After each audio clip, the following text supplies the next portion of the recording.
jo antarësimit në BE, tani koha për ty, ndjes. Po, sigurisht është një propozim i cili i përbashkët, i cili u holl në publik dhe sigurisht si çdo propozim pritet për të marrë dhe reagimet për të testuar situatën.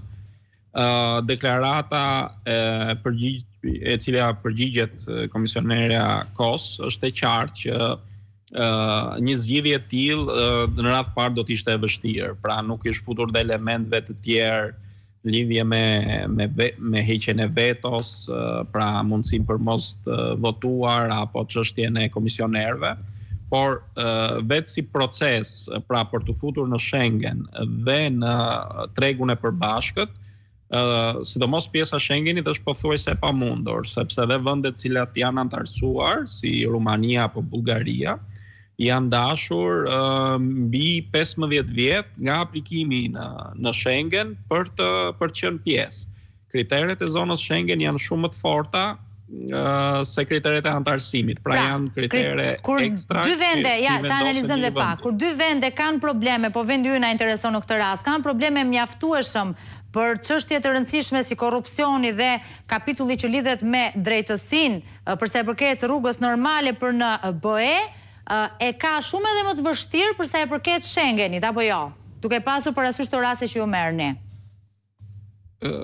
Po, por Schengeni ka dhe aspekte teknike shumë forta, cilat janë të vështira për tu arritur. Por mendoj që ka dhe një element tjetër mbi të cilën nuk u shpreh komisionerja Kos, por ka pasur reagime të ndryshme, ndër tjera dhe deputeti gjerman që dëgjuam pak më parë, që nuk mund të aksesosh tregun apo zonën e lirë të lëvizjes Schengenin duke anashkaluar standardet demokratike të vendit, cilat janë kushti themelor dhe në negociata kapitulli themeloret ka pikërisht këto aspekte. Pra nëse do t'i marrësh vetëm të mirat dhe nuk do të kontribosh apo të arrish standardet kryesore në sa i takon shtetit ligjor, demokracisë, respektimit drejtave të njeriut dhe tjerë, kjo është e pamundur në Europë, dhe sidomos me çfarë ka ndodhur me disa vende anëtare, cilat kanë pas hapa mbrapa në proceset e tyre demokratike, gjë që është kthyer në kosto ndaj Bashkimit Evropian.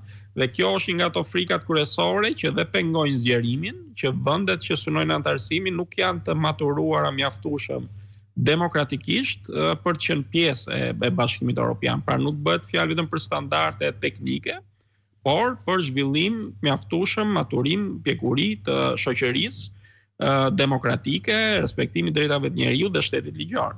Pra, Gledis, thënë ndryshe, as çështja e një